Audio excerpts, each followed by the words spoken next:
Hey everyone, so I had a couple of different messages download, so to speak, to me as I did my walk this yesterday morning. I'm recording this before I actually show it, so this would be yesterday by the time I share this.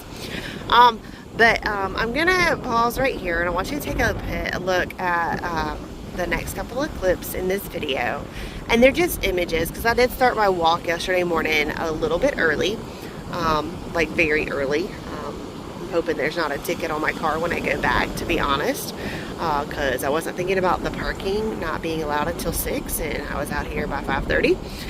So it was pretty dark, and so I want you to take a look at some of the images I took along that walk before sunrise.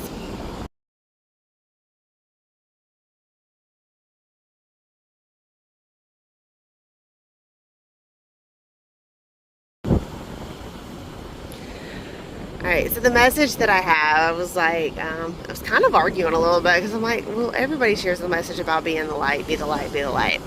But God's like, but it's a message still, and whoever happens to be listening to what you share, um, they're going to need this. I already have the person in mind who needs to hear this. So whoever you are, I hope that this message speaks loud and clear to you about God and who He is, and that just take it for what it's worth. So, and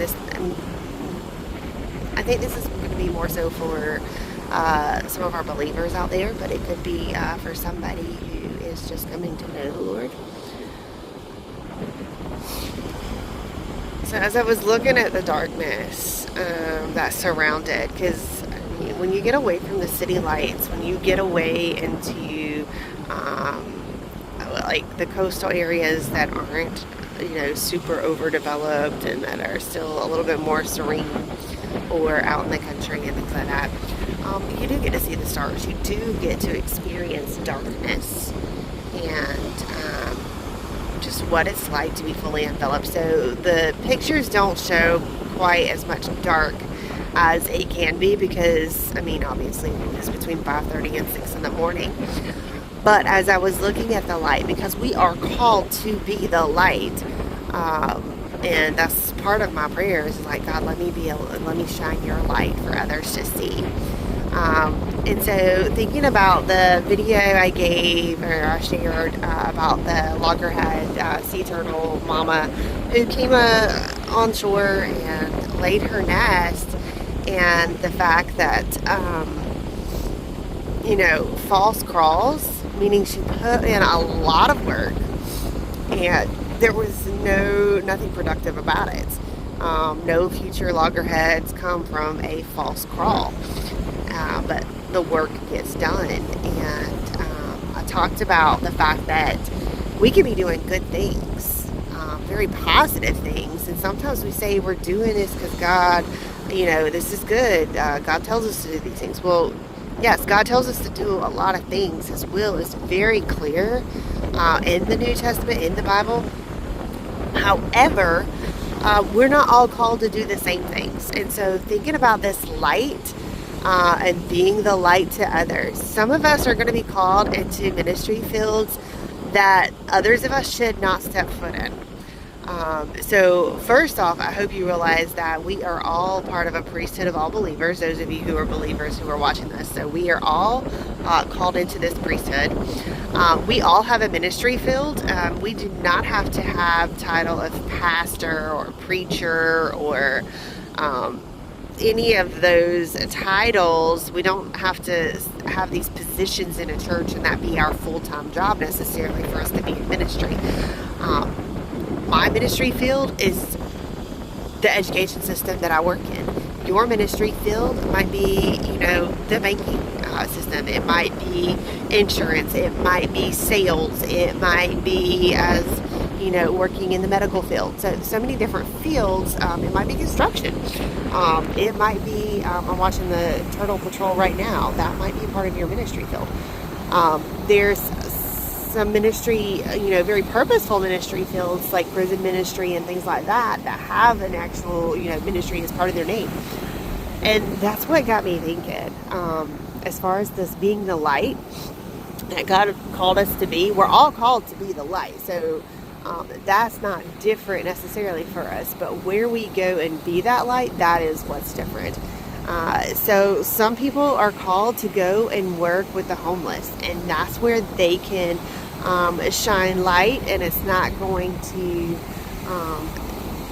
pull them down, bring them backwards, or anything like that. Some of us are called to go into the bars and into working with drug addicts, or working in the prisons, or working with in counseling for people who have different things going on and haven't quite gotten past whatever. And I don't mean to make light of the situation. I'm just trying to give examples. So please don't take this as making light of any of those career choices or anything like that. But we're not all called to do the same thing. There are some people who have lived the drug life, and once they find Jesus, once they commit and develop that relationship with the Lord, they're able to go in and minister to others and bring them out and build the kingdom. But not everyone who has led that life and finds Jesus can go and do that. For some people, if they go back into it, then the cares of the world, the flesh, is going to take over. And those strongholds,